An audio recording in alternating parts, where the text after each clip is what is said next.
Amém. Meus queridos irmãos, um bom dia, graça e paz. Amém. Glória a Deus. Nós louvamos ao Senhor pela maravilhosa oportunidade que Ele nos concede de estudarmos a Sua preciosa palavra nessa bela manhã de domingo, onde nós acordamos felizes e saudáveis para servi-lo por meio da Sua muita misericórdia. Meus irmãos, vamos abrir nossas Bíblias no ponto onde nós paramos no domingo anterior, Atos dos Apóstolos, capítulo 13.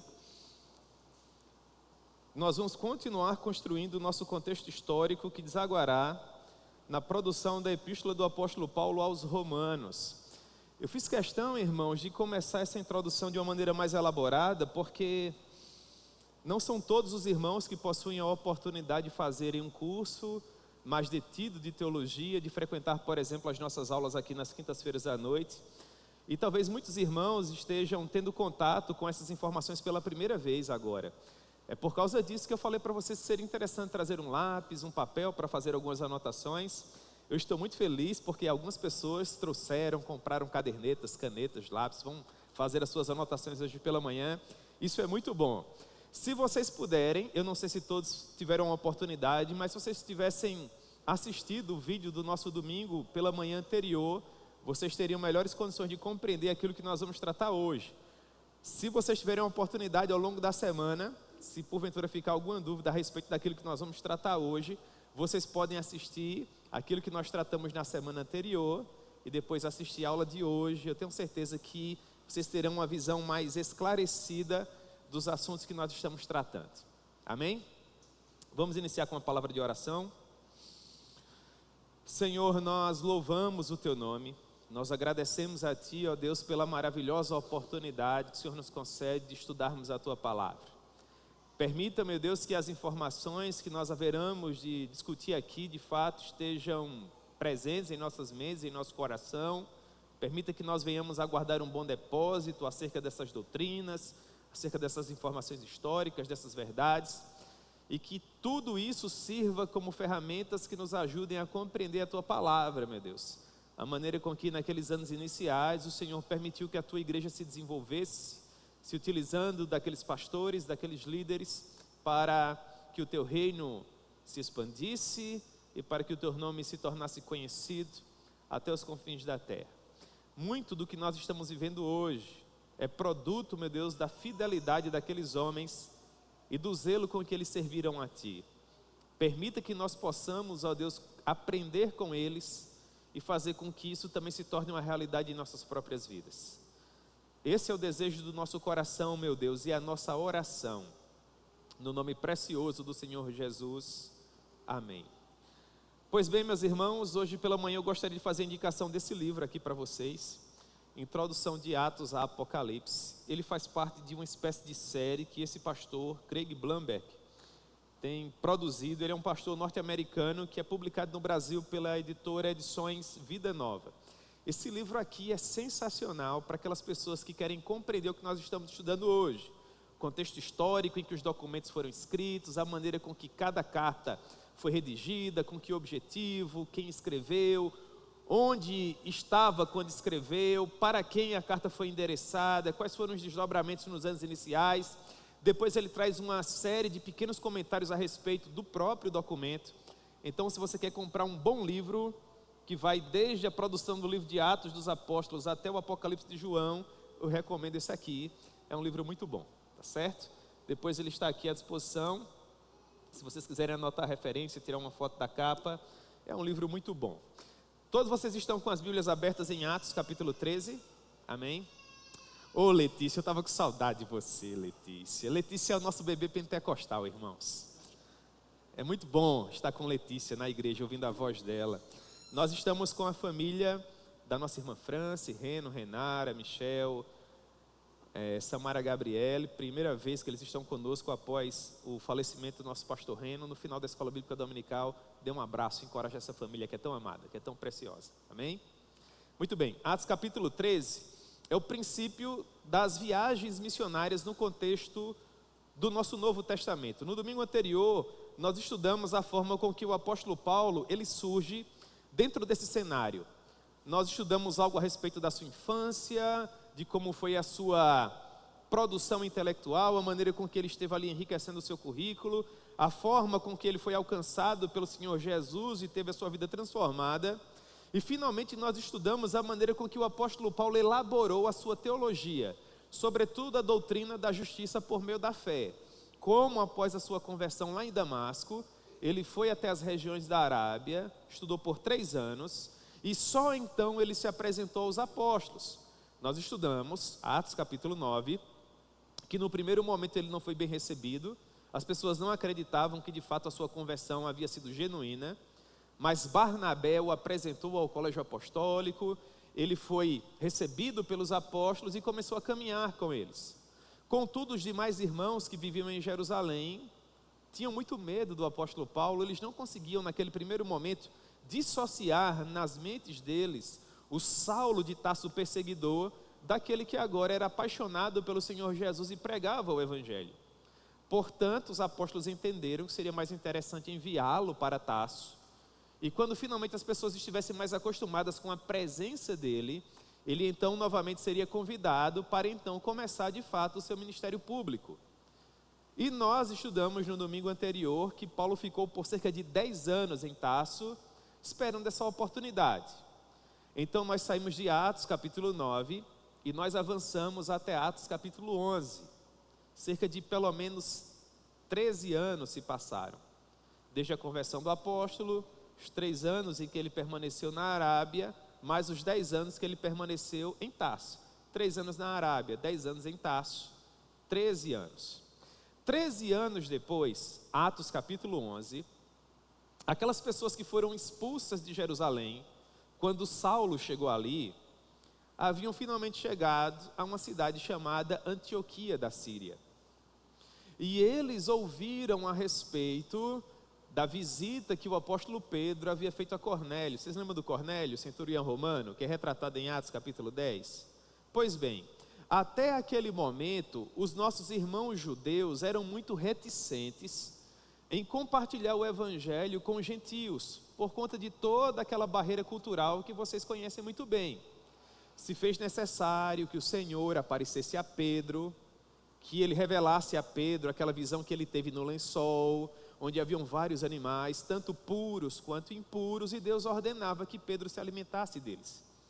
Pedro, levando em consideração a sua cosmovisão judaica, disse para Deus que não seria interessante que ele colocasse em seus lábios, em sua boca, animais que eram considerados impuros. Então, por 3 vezes, o Senhor disse para Pedro que ele não deveria mais considerar impuro aquilo que Deus havia tornado e agora considerava puro. Vocês compreendem isso? Essa foi a forma com que Deus esteve preparando o apóstolo Pedro para receber as pessoas que Cornélio havia enviado. Pedro acompanhou aqueles homens, ele foi até a casa de Cornélio e quando chegou lá ele viu todo um cenário preparado. Pessoas gentílicas, ávidas por ouvirem o precioso evangelho do Senhor Jesus. Então finalmente Pedro compreendeu que na verdade aquela visão queria dizer para ele que aqueles gentios que até então ele considerava impuros, por meio do sangue de Jesus, agora eles eram considerados o quê? Puros, e que o evangelho, por óbvio, deveria ser compartilhado também com eles. E é justamente isso que Pedro faz. Ele compartilha o evangelho, aquelas pessoas são cheias do poder do Espírito Santo e depois são batizadas. Atos capítulo 10 é um marco missionário fundamental para a nossa compreensão de todo o restante do livro, porque foi com base naquilo que aconteceu na casa de Cornélio que os demais irmãos se viram encorajados a compartilhar o evangelho também com os gentios. Vocês conseguem compreender isso, irmãos? Muito bem. Parte desses irmãos que ouviram a respeito do que aconteceu na casa de Cornélio foi justamente aqueles irmãos que foram expulsos por Saulo de Tarso lá de Jerusalém e que estavam espalhados por todo o mundo. E esses irmãos compartilharam o evangelho também com gentios lá na cidade de Antioquia. E o número de conversões no meio dos gentios foi algo extraordinário. Tantas pessoas se converteram, nós estudamos isso no domingo anterior, é só uma revisão, tá bom? Que acendeu um sinal de alerta lá na igreja mãe em Jerusalém. E a igreja mãe em Jerusalém ficou preocupada, querendo saber se aquelas conversões de fato eram genuínas, se a mensagem que aquelas pessoas estavam ouvindo era de fato a mensagem verdadeira, o precioso evangelho do Senhor Jesus. Então a igreja de Jerusalém enviou um representante para saber se de fato aquilo que estava acontecendo era real. Agora eu vou fazer uma pergunta bem difícil para vocês. Quem foi que a igreja de Jerusalém enviou? Barnabé. Muito bem, irmãos, Barnabé, porque era um homem bom, cheio do Espírito Santo e de fé. Barnabé compreendeu que de fato aquilo que estava acontecendo era de Deus, que aqueles irmãos eram reais, genuínos, verdadeiros. E após fazer uma análise da conjuntura da igreja, formada por judeus, mas sobretudo por gentios, Barnabé teve uma ideia. Ele concluiu que havia uma pessoa que cairia muito bem como um dos pastores daquela igreja, por conta de toda a sua preparação teológica, por conta de ser um poliglota, pelo fato de ser um homem que caminhava com desenvoltura pelos corredores do saber humano. Em quem foi que Barnabé pensou para trazer até a igreja de Antioquia e compor a equipe pastoral daquela igreja? Saulo de Tarso. Então Barnabé vai até Tarso da Cilícia, convida Saulo, e Saulo vem com ele para Antioquia para cuidar daqueles irmãos. Então agora todos nós estamos em Atos capítulo 13, verso 1. Vamos lá, Atos capítulo 13, verso 1. Havia na igreja de Antioquia profetas e mestres. Quais eram esses homens? Em primeiro lugar, nós temos o pastor sênior da igreja, o líder, Barnabé. E depois nós temos os seus auxiliares, aparentemente por ordem de importância dentro do corpo. Não há uma hierarquia dentro, irmãos, do ministério que nos foi dado pelo Senhor Deus, mas existe organização, princípios. Então, provavelmente Lucas respeitou os privilégios, digamos assim, que esses homens possuíam dentro da igreja. Se o primeiro nome é Barnabé, portanto, aparentemente ele era o líder, era o enviado da igreja mãe de Jerusalém. E depois nós temos os seus auxiliares: Simeão, por sobrenome Níger, Lúcio de Cirene, Manaém, Colasso de Herodes, e depois nós temos o último nome, que seria o de Saulo. Saulo chegou por último, então ele não vai chegar e sentar na janela, né, irmãos? Vai carregar a mala dos demais.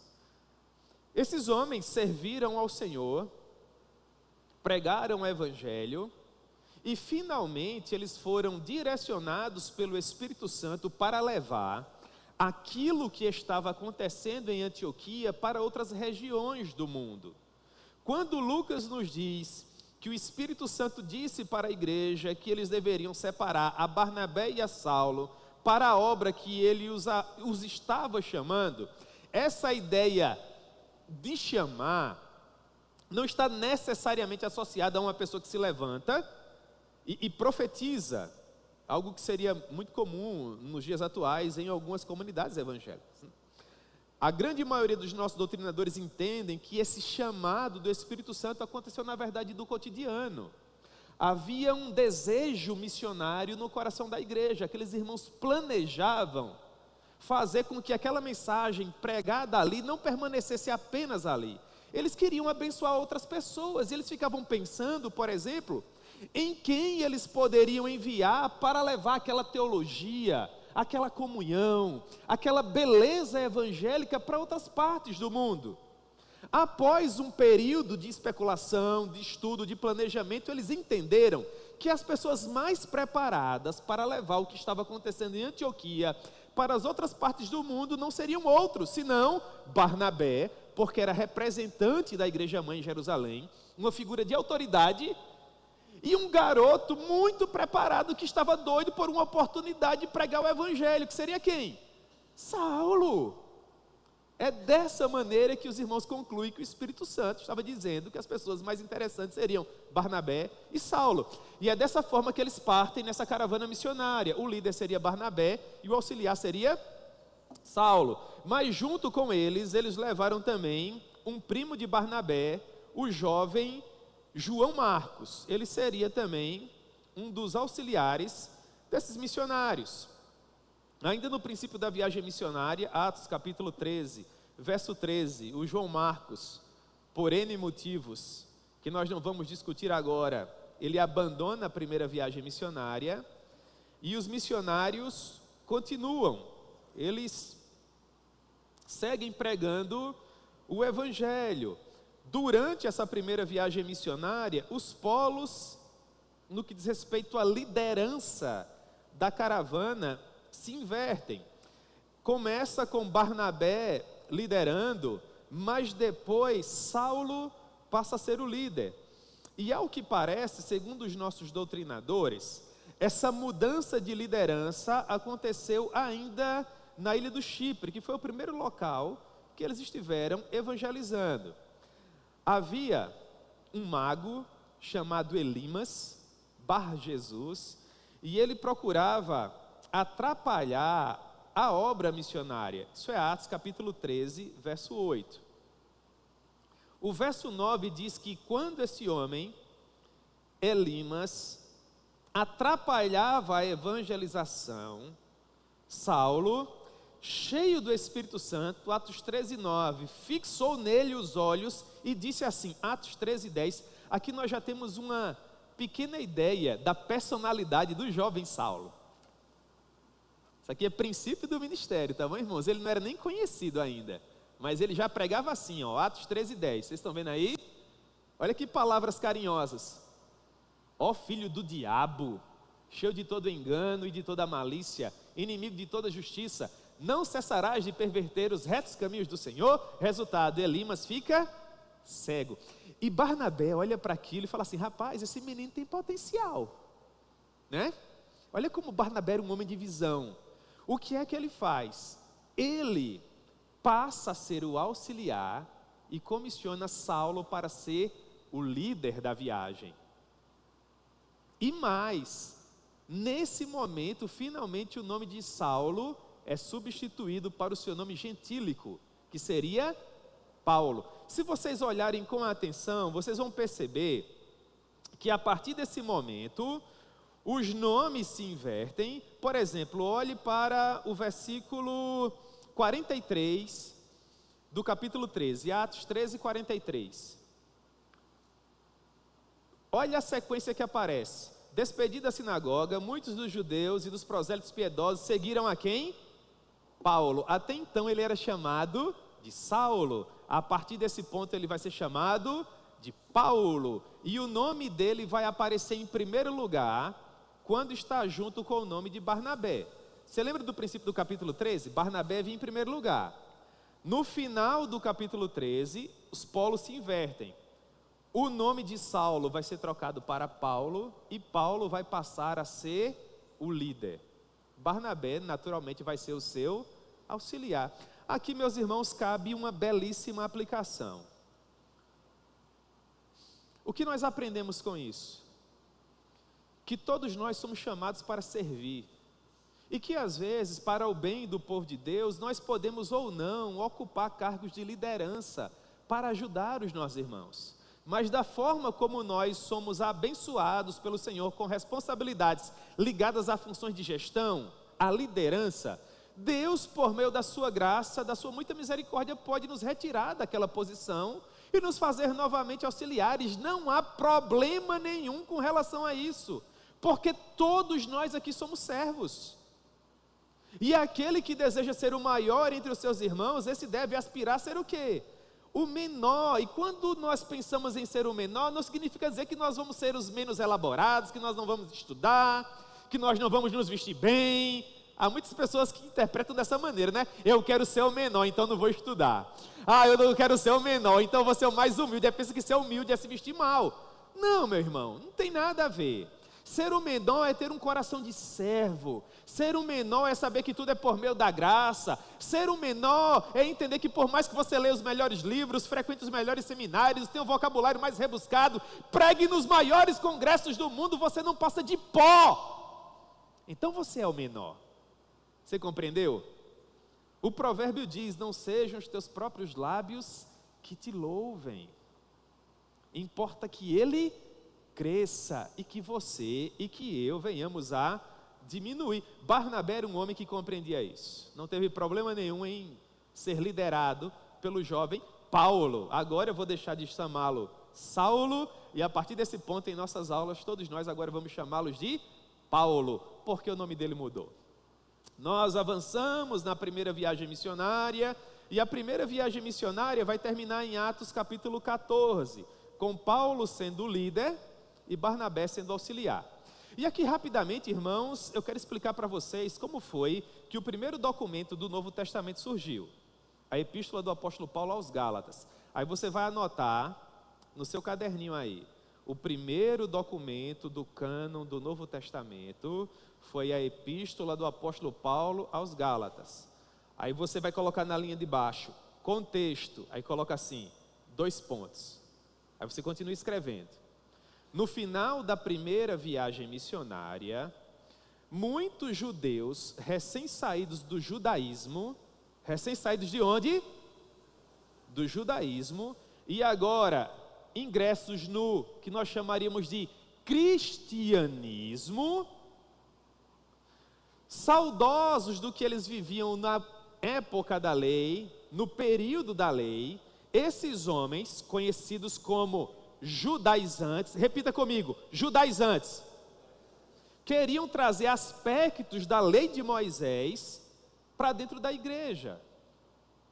Os judaizantes eram judeus recém-saídos do judaísmo e que agora estavam entrando no cristianismo. Eles haviam se convertido, só que eles queriam viver tanto com base na graça, tanto com base na lei. Eles queriam estar dentro das igrejas cristãs, mas queriam guardar o sábado, queriam respeitar os calendários cerimoniais, as dietas cerimoniais, queriam continuar, sobretudo, com a prática da circuncisão, e isso trouxe sérios problemas para a igreja. Por quê? Porque se esses homens prevalecessem com suas ideias, nas entrelinhas eles estariam ensinando para os cristãos recém-convertidos que a cruz ensanguentada de Cristo Jesus não seria suficiente. Porque se nós temos a Jesus, mas temos que guardar o sábado, então Jesus não é suficiente. Se nós temos Jesus e precisamos fazer divisão entre animais cerimonialmente puros e impuros, então Jesus não é suficiente. Se Deus é espírito, importa que o adoremos em espírito e em verdade, mas precisamos obrigatoriamente ir até Jerusalém para adorá-lo, então Deus não é espírito e verdade coisa nenhuma, porque é um local específico para adorá-lo. Vocês percebem, irmãos, como isso seria grave? O apóstolo Paulo, em hipótese alguma, permitiria isso. Então ele se levantou para combater essas ideias. E para ajudar as igrejas que ele havia acabado de plantar, junto com Barnabé, a lutar teologicamente contra esses homens, chamados judaizantes, que queriam trazer a lei de Moisés para dentro da igreja, Paulo escreveu uma carta. Que carta foi essa? Gálatas. Tá bom? Nós não temos tempo, irmãos, para analisar Gálatas com detalhes, mas se você abrir Gálatas capítulo 1, abra comigo aí Gálatas capítulo 1. Você vai perceber que o primeiro capítulo de Gálatas é Paulo explicando como ele se converteu e como ele aprendeu a mensagem que ele pregava. Pelo fato de ser o primeiro documento que ele escreveu, Paulo estava criando um contexto. Esse é o capítulo 1. No capítulo 2 de Gálatas, ele vai defender a sua autoridade apostólica. Porque os judaizantes diziam assim: com que autoridade você se levanta para dizer que nós estamos errados? Aí no capítulo 2 de Gálatas, Paulo vai explicar como foi que ele foi chamado por Jesus, por que era que ele podia dizer que era um apóstolo e como os demais apóstolos conviviam com ele. Porque vocês devem lembrar que a princípio Jesus chamou primeiro os 12 apóstolos, e só depois que Jesus já havia ressuscitado, foi que ele chamou Paulo, quando estava a caminho de Damasco. Pelo fato de Paulo ter sido chamado fora do tempo, havia algumas pessoas que achavam que ele não deveria ser chamado apóstolo. Então Paulo precisou defender a sua autoridade apostólica no capítulo 2. Paulo só começa de fato a tratar os problemas da igreja, a produzir teologia para fazer frente aos judaizantes, a partir do capítulo 3 de Gálatas. Se você olhar para Gálatas, capítulo 3, você vai perceber que Paulo está justamente tentando combater aqueles homens. Quando Paulo escreveu a carta, muitos irmãos já haviam sido contaminados pela falsa teologia judaizante. Aí Paulo começa assim, olha como agora tudo vai fazer sentido na sua mente quando você lê Gálatas capítulo 3, verso 1, com todo esse contexto diante de você. Paulo diz assim: ó Gálatas insensatos, quem vos fascinou a vós outros, ante cujos olhos foi Jesus Cristo exposto como crucificado? Quero apenas saber isso de vós. Vocês receberam o Espírito pelas obras da lei ou pela pregação da fé? Se a igreja tivesse que responder essa pergunta retórica, ela teria que obrigatoriamente responder o quê? Nós recebemos o Espírito através de quê? Da pregação da fé. Respondendo isso, olha o que Paulo teria dito para eles no versículo 3. Sois assim insensatos que, tendo começado no Espírito, foi o que a igreja respondeu, estejais agora vos aperfeiçoando na carne? E aí ele vai defender a justiça por meio da fé e a salvação apenas por meio da graça ao longo de todo o restante da carta. Vocês entenderam, irmãos? Final da primeira viagem missionária, Paulo vai escrever o quê? Gálatas. No livro de Atos, nós estaríamos no capítulo 15. Toda essa discussão fez com que a igreja precisasse se reunir. Os judaizantes diziam uma coisa, o apóstolo Paulo dizia outra, a igreja de Jerusalém no meio. Os judaizantes tinham muita força porque eles eram de Jerusalém. Se comparado a Jerusalém, Paulo era um estranho que vivia pelo mundo pregando o evangelho, e a igreja de Jerusalém ficou com essa batata quente na mão. Como é que nós resolvemos essa disputa? Como é que nós chegamos a um denominador comum? Se fez necessário que a igreja realizasse um concílio. Atos capítulo 15. Depois vocês vão ler. O concílio foi liderado por Tiago, irmão do Senhor Jesus. No final, naturalmente, o apóstolo Paulo venceu os judaizantes. E a igreja de Jerusalém apenas concordou com o que Paulo estava ensinando e orientou aos gentios a se absterem das relações sexuais ilícitas, do sangue e da comida sacrificada aos ídolos. Em outras palavras, a igreja de Jerusalém não somou teologicamente com nada. Não são doutrinas cardeais. A igreja apenas sugeriu isso para dizer que eles não contribuíram com nada para aquele momento histórico. Agradaram os judaizantes. Irmãos, é verdade, isso aqui é política mesmo. Para que eles não se sentissem tão desprivilegiados. E a igreja seguiu. Mas o que de fato foi importante foi a vitória do Calvário. A doutrina da justiça por meio da fé que Paulo tratou na Epístola aos Gálatas. Agora eu quero olhar para o final de Atos capítulo 15 com vocês, porque isso é importante para a nossa compreensão de Romanos. Atos capítulo 15.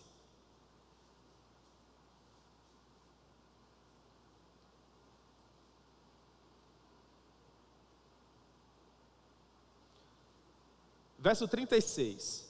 Atos 15, 36. A primeira viagem missionária acabou, o concílio acabou, os judaizantes foram vencidos, os missionários haviam descansado um pouco, e agora Paulo, que era o líder de missões da igreja, queria visitar novamente todos aqueles irmãos das igrejas recém-plantadas, para saber como eles estavam, e foi à procura de Barnabé, para convidá-lo para viajar. Atos 15, 36. Alguns dias depois, disse Paulo a Barnabé. Por que foi Paulo que disse? Porque ele era o líder. Voltemos agora para visitar os irmãos por todas as cidades nas quais anunciamos a palavra do Senhor, para ver como é que eles estão. Olha para o verso 37, se isso não é a cara desse personagem. Verso 37. Barnabé queria levar também a João, chamado Marcos. Marcos havia desistido no princípio da primeira viagem. E Barnabé era o homem que Deus usava para dar chances a todo mundo. Só que Paulo, que era o líder, verso 38, não achava justo levarem aquele que se afastou desde a Panfilha, não os acompanhando no trabalho. E Barnabé bateu o pé. Vamos dar uma chance ao menino. E Paulo, eu não quero. Vamos dar uma chance ao menino. Eu não quero. Eu amo Barnabé, irmãos. Leia sobre a vida de Barnabé com muito carinho, porque ele foi muito importante para o Novo Testamento. Se você tivesse na aula da quinta-feira, você ia agora estudar comigo a vida de Barnabé, até que a gente conseguisse compreender como é que ele foi usado por Deus para, a partir do ministério dele, um evangelho ser produzido. O evangelho de Marcos. Vou dar só esse spoiler para você. Você lembra de como Marcos começou? Fujão, covarde, temeroso. Se a igreja, na pessoa de Barnabé, tivesse desistido de Marcos, Marcos seria ficado pelo caminho. Mas Barnabé desistiu? Diga assim, não. Barnabé deixou de viajar com Paulo, que já era um grande expoente da igreja, para viajar com Marcos. Seria, grosso modo, o seguinte: se você pudesse escolher viajar com John Piper ou viajar comigo, você viajava com quem? Não precisa responder não, irmãos, eu sei, só no olhar de vocês. Barnabé fez diferente de vocês, preferiu viajar com Marcos. O texto disse que houve, verso 39, tal desavença entre eles que tiveram que se separar. Então Barnabé levou consigo a Marcos, enquanto que Paulo viajou com o representante da igreja de Jerusalém, Silas. Muitos anos depois vai aparecer o Evangelho segundo Marcos, mas só apareceu porque havia por trás um personagem chamado Barnabé. Barnabé, eu costumo dizer, é um herói que poucos veem. Então depois a gente vai fazer um estudo só sobre a vida de Barnabé. Eu quero agora rapidamente olhar com vocês para a segunda viagem missionária. Na segunda viagem missionária, 2 documentos foram escritos, 1º e 2º aos Tessalonicenses. Rapidamente eu quero dizer para vocês, olhando para Atos, capítulo 17, que o apóstolo Paulo ficou apenas 3 sábados em Tessalônica, 21 dias, e depois ele foi expulso. Em 3 sábados, irmãos, uma igreja não tem como se tornar profunda teologicamente falando. O que é para um professor ensinar teologia para uma igreja em apenas 3 semanas? Não dá para explicar praticamente nada. Como Paulo foi expulso daquela igreja, aquela igreja ficou muito superficial teologicamente falando. De Tessalônica, Paulo foi para Bereia, Atos 17:10. E a igreja de Bereia era uma igreja curiosa, teologicamente falando. Os irmãos queriam saber sempre mais. Quando finalmente Paulo precisou deixar Bereia, ele sentiu que aquela igreja precisava de maiores cuidados. Então eu quero que você olhe comigo Atos 17:14. Vamos lá, Atos 17:14. Então os irmãos promoveram sem detença a partida de Paulo para os lados do mar. Porém Silas e Timóteo continuaram ali. Continuaram aonde? Em Bereia. E Paulo viajou sozinho para a próxima cidade, que seria a cidade de Atenas. Contudo, quando Paulo chegou em Atenas, ele recebeu informações a respeito da igreja de Tessalônica. A igreja estava passando sérias dificuldades. Havia perseguição, havia muitas dúvidas teológicas, e os irmãos estavam pensando em desistir. Então Paulo teve uma ideia, e essa ideia se encontra em 1 aos Tessalonicenses, capítulo 3, verso 1. Vamos lá, 1 Tessalonicenses, capítulo 3. Abra sua Bíblia comigo lá. 1 Tessalonicenses 3:1. Você vai anotar assim, no seu caderninho: segundo documento escrito pelo apóstolo Paulo, vírgula, que também é o segundo documento de todo o cânon do Novo Testamento. 2 pontos. Primeiro aos Tessalonicenses. Aí você vai colocar assim, contexto, 2 pontos. Paulo estava em Atenas, Silas e Timóteo estavam em Bereia. Eu estou falando assim pausadamente porque você vai olhar para esse vídeo depois, aí você vai reassistir e vai anotando. Então, você está assistindo novamente, não é? Bom dia, boa tarde, boa noite para você. Sabia que você ia assistir de novo. Paulo recebeu notícias que os irmãos em Tessalônica estavam passando sérias dificuldades e ele não tinha mais auxiliares, porque eles haviam ficado pelo caminho cuidando das igrejas. Então ele teve uma ideia, mandar uma pessoa para Tessalônica, que é justamente o contexto de 1 Tessalonicenses capítulo 3, verso 1. Olha só. Pelo que não podendo mais suportar o cuidado por vós, pareceu-nos bem ficar sozinhos em Atenas. Aí você vai escrever aí do lado, junto de Atenas, Atos 17, 15. Atos 17, 15. E enviamos o nosso irmão Timóteo. Por que é que eu faço questão de ler esse texto com vocês? Porque Timóteo havia acabado de sair de casa. Era um garoto que tinha cerca de 17, no máximo 18 anos de idade. Primeira vez que ele deixou os pais. Primeira viagem internacional de Timóteo. Nunca havia frequentado seminário de teologia. Só havia frequentado uma cidade com Paulo, que havia sido Filipos. Depois ele foi expulso para Tessalônica, havia passado por Bereia e agora ele recebe de Paulo uma missão. Vai para Tessalônica, que era tão grande quanto Campina Grande nos dias atuais, e encoraja aqueles irmãos a permanecerem firmes, encoraja aqueles irmãos a permanecerem nos caminhos do Senhor, tira as dúvidas teológicas daqueles irmãos. Eu fico me colocando no lugar de Timóteo, irmãos, como eu amo esse menino. Se nós tivéssemos mais tempo, eu ia explicar para vocês de onde foi que Timóteo surgiu, como foi que ele se converteu, em que condições ele chegou até o local onde nós estamos mencionando o nome dele agora. Mas se vocês forem nas quintas-feiras à noite, aí eu garanto que eu vou explicar tudo isso para vocês, né? A Raíssa está ali, é só dar o nome para ela e aparecer. Por que foi que Paulo enviou Timóteo? Verso 2 de 1 Tessalonicenses capítulo 3. Porque Paulo considerava esse menino um ministro de Deus no Evangelho de Cristo. Já imaginou se eu recebesse um elogio desse do apóstolo Paulo?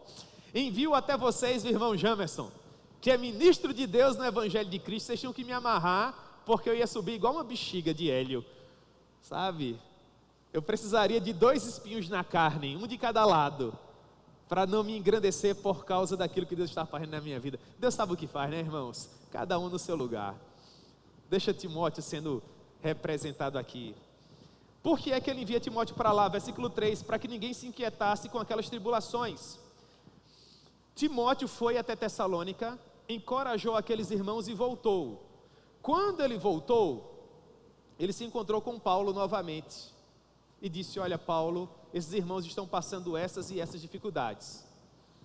Isso fez com que Paulo escrevesse primeiro aos Tessalonicenses. Qual era a principal dúvida que aqueles irmãos possuíam? Eles queriam saber o que aconteceria nos últimos dias. Eles queriam saber o que ocorreria quando Jesus retornasse. Eles queriam, sobretudo, saber o que aconteceria com aqueles que morreram antes do arrebatamento, antes do retorno de Jesus. Paulo escreve uma carta explicando tudo isso. Só que não resolveu o problema. Quando os irmãos leram que Jesus iria voltar, que eles receberiam um corpo de glória, que aqueles que morreram em Cristo ressuscitariam primeiro, eles disseram: já que Jesus vai voltar, vamos entrar numas férias permanentes, vamos comer, vamos beber, vamos relaxar, porque Jesus vai voltar, está tudo resolvido. Os irmãos não queriam mais nem trabalhar. Isso forçou o apóstolo Paulo a escrever outra carta, imediatamente, para tentar resolver essas dúvidas. Aí você vai colocar aí no seu caderninho: terceira carta escrita pelo apóstolo Paulo, segundo aos Tessalonicenses. Contexto, 2 pontos: retirar todas as dúvidas que a igreja ainda tinha em relação aos últimos dias, ao arrebatamento, ao que aconteceria com aqueles que morreram em Cristo. Paulo foi bem objetivo para que as dúvidas fossem resolvidas. Dentre outras coisas, ele escreveu para a igreja de Tessalônica: aquele que não trabalhar, não coma. Irmãos, hoje em dia o povo pensa que os pastores são muito duros, não é? Olha só o que Paulo dizia: quer trabalhar não? Pode deixar isso aí sem comer. E assinava embaixo: apóstolo Paulo. Final da segunda viagem missionária, irmãos. Nós já temos 3 cartas escritas. Os primeiros documentos do Novo Testamento: Gálatas, 1 aos Tessalonicenses e 2 aos Tessalonicenses. Nós vamos agora para a terceira viagem missionária, Atos capítulo 19. Vamos lá, Atos capítulo 19. Paulo em Éfeso. A cidade de Éfeso foi a cidade onde o apóstolo Paulo mais se demorou. Ele ficou em Éfeso pelo menos 3 anos. Estando em Éfeso, ele começou a receber visitas de irmãos que eram provenientes da cidade de Corinto, que foi a última cidade que ele evangelizou na segunda viagem missionária. E esses irmãos começaram a compartilhar com Paulo a respeito dos problemas que a igreja de Corinto estavam enfrentando.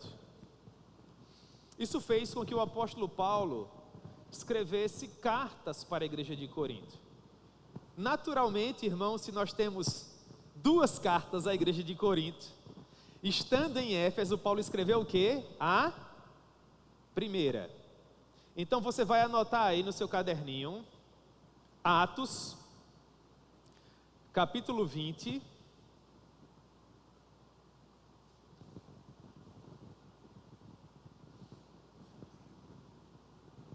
verso... Espera aí, irmãos, que a minha memória também não é essas coisas não.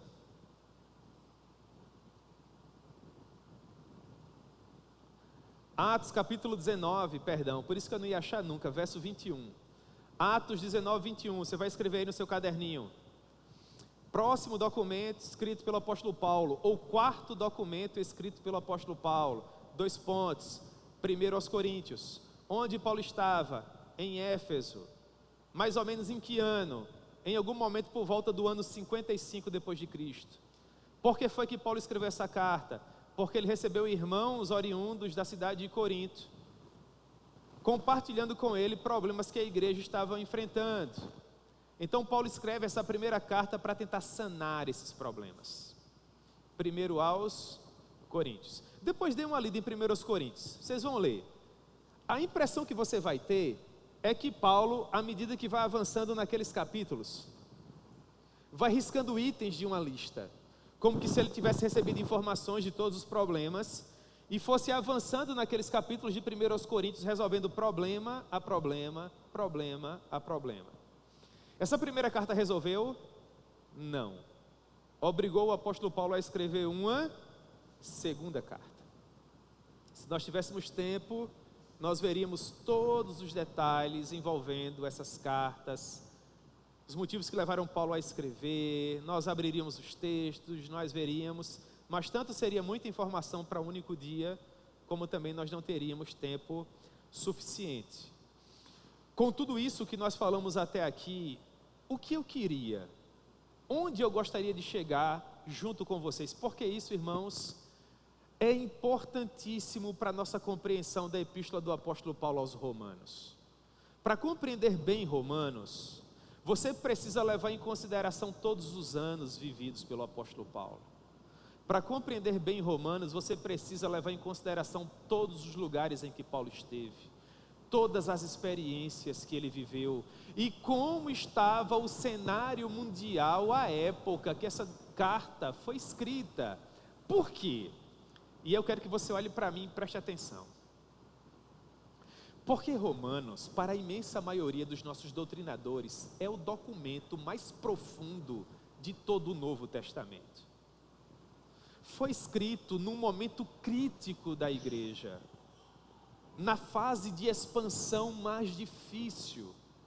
em um dos períodos mais maduros do ponto de vista teológico da vida do apóstolo Paulo, em que Deus estava prestes a mexer as suas peças no tabuleiro da expansão da igreja de uma maneira muito peculiar, muito pontual.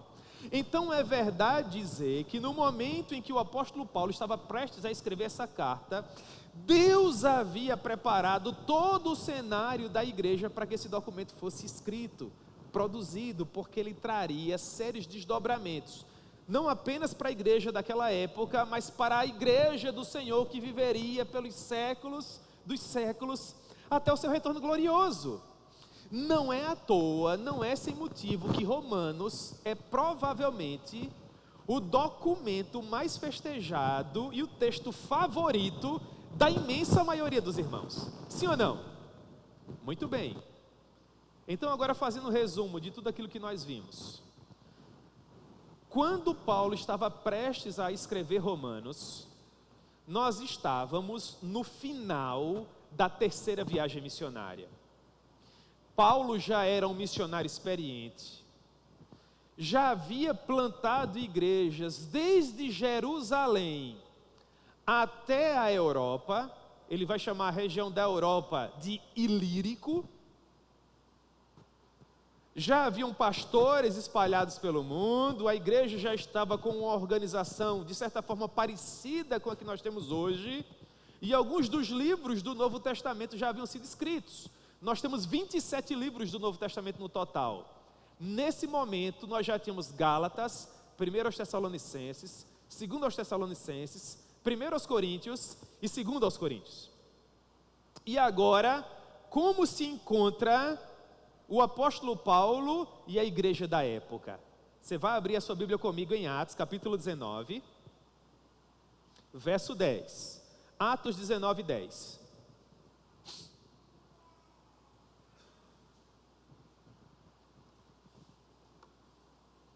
Durou isto por espaço de 2 anos, a permanência de Paulo em Éfeso. No total foram cerca de 3 anos. Por que é que esse verso 10 é importante? Pelo que Lucas vai dizer agora. Dando ensejo a que todos os habitantes da Ásia ouvissem a palavra do Senhor, tanto judeus como gregos, ou gentios. Você pode escrever aí na sua Bíblia ao lado de gregos, gentios, tá bom? Você escreve na sua, eu não vou escrever na minha não, né, Samara? Claro que não. O que ocorre, irmãos? O apóstolo Paulo sempre queria ser um missionário pioneiro. Eu acho que o microfone vai descarregar, está fazendo um barulho estranho, né? Vocês estão ouvindo? Ou são só as vozes da minha cabeça? Vocês estão ouvindo, né? Tudo bem. Paulo queria ser sempre um missionário pioneiro. Ele queria falar de Jesus em locais, em regiões onde Jesus ainda não era conhecido. Se nós estivéssemos aqui com o mapa do Novo Testamento, seria fundamental agora, não é? Nós iríamos olhar no mapa e a partir de Jerusalém, nós veríamos que toda a região mais ao oriente do mundo, a essa altura, Atos 19, 10, já havia sido alcançada. E Paulo, que queria sempre ser um missionário pioneiro, agora não tinha mais campo de atuação ali. Ele teria que fazer uma viagem muito grande para pregar o evangelho em uma região onde Jesus ainda não era conhecido. Para onde Paulo queria ir? Ele queria ir para Tarsis, que Jonas tentou fugir, se escondendo da presença do Senhor, que ficaria onde? Lá na Península Ibérica, na Espanha atual. Para o contexto tecnológico da época, seria a viagem mais extensa e mais perigosa que um ser humano poderia fazer. A viagem durava 1 ano. Já imaginou? Vocês acham que Jonas estava brincando, quando ele tentou fugir? Ele queria ir para muito longe mesmo. Por isso ficou 3 dias do peixe. Devia estar muito longe, o peixe viajou 3 dias para vomitá-lo novamente na praia. Então Paulo teve uma ideia. E vocês vão compreender bem a ideia, porque vocês estão com todo o contexto do Novo Testamento na mente de vocês fresquinho, né? Paulo teve uma ideia. Eu estou aqui no Oriente do mundo, concluindo a minha terceira viagem missionária, e eu quero chegar à Espanha. Só que eu não tenho recurso suficiente para fazer essa viagem. O que é que eu posso fazer? Paulo concluiu que no meio do caminho havia uma igreja que ele ainda não conhecia pessoalmente, mas que era uma igreja, uma espécie de Presidente Médici primitivo, uma igreja rica. Então Paulo concluiu assim: eu vou escrever uma carta para essa igreja, dizendo para essa igreja do meu desejo missionário de alcançar com o evangelho de Jesus Cristo a Espanha, perguntando a esses irmãos se eles não querem investir na minha vida. É bonito, né? É justamente isso que ele faz. Vamos lá, agora finalmente para Romanos. Vocês acham que eu vou mandar vocês abrir que capítulo? Quem disse 1 errou. Capítulo 15, vamos lá? Romanos 15, 18.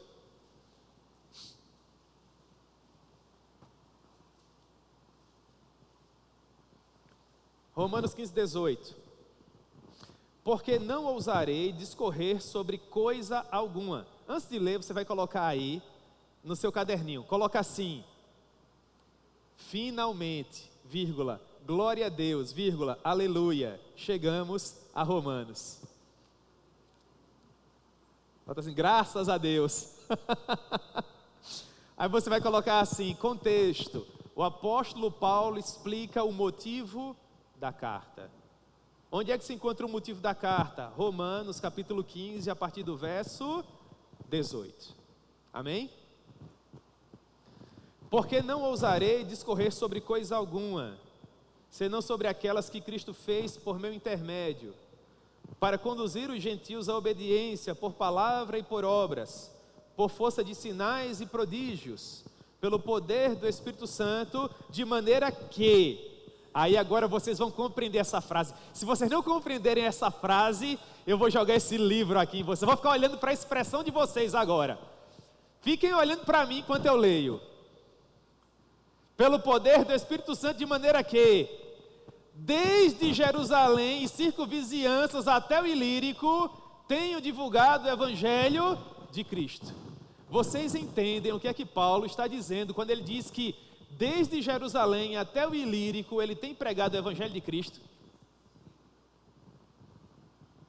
Amém. O que é que Paulo está dizendo? Ele está falando da vida dele. Você percebe como a pregação expositiva é importante?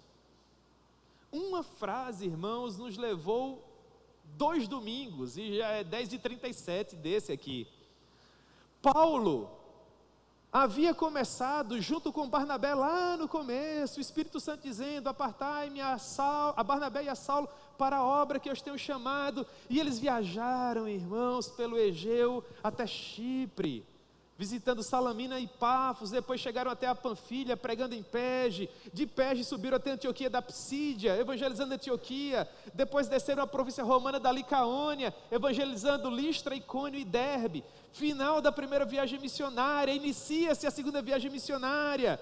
Quais cidades foram evangelizadas? Filipos, Tessalônica, Bereia na Tessália, Atenas na Hélade e Corinto lá na província romana da Acaia. Final da segunda viagem missionária. Vamos à terceira viagem missionária. Que cidade Paulo evangelizou? Éfeso.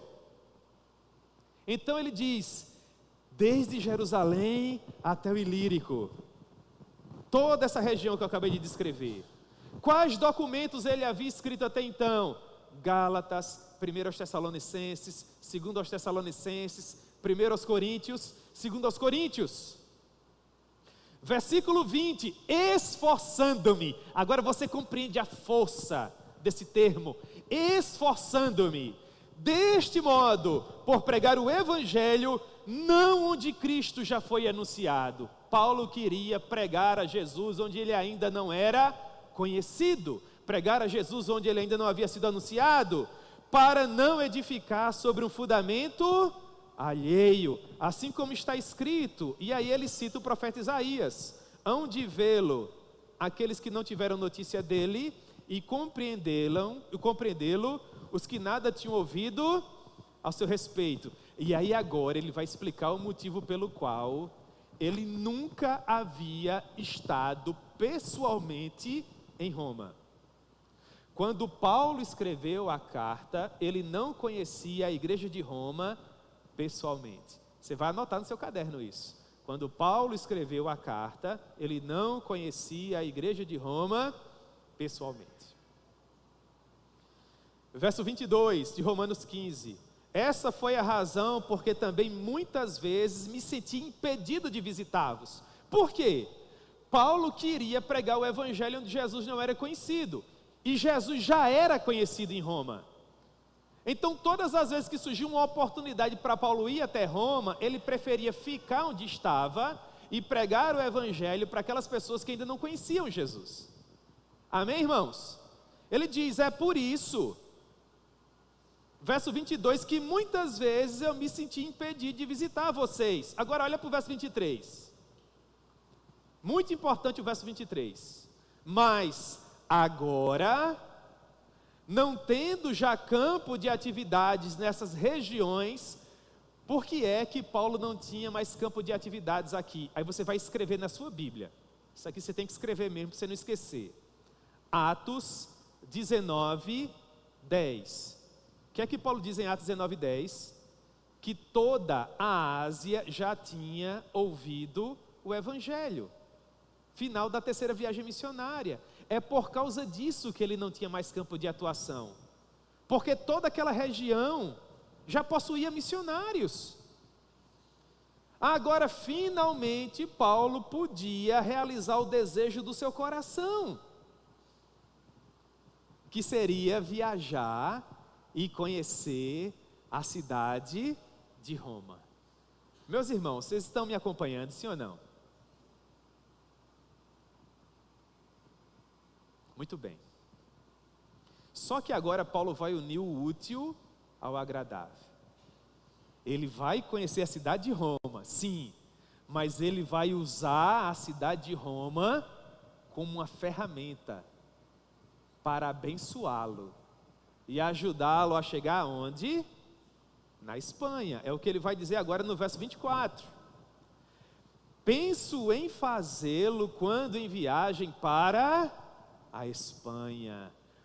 Agora olha a sutileza do apóstolo Paulo. Pois espero que de passagem estarei convosco e que para lá seja por o quê? Olha para mim, seja por vós enviado, depois de haver primeiro desfrutado um pouco a vossa companhia. Aí do verso 25 até o verso 27, ele vai dizer que primeiro ele vai para Jerusalém, para levar uma oferta para Jerusalém. Depois que ele entregar essa oferta, ele vai fazer as malas e finalmente vai para Roma, tá certo? Olha o que ele diz no verso 28.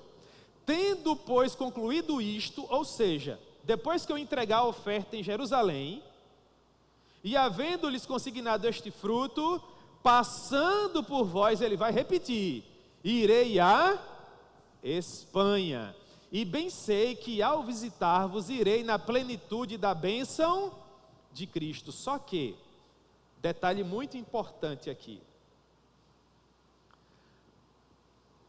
assim que Paulo planeja tudo isso, e finalmente viaja para Jerusalém, o que é que acontece com ele lá?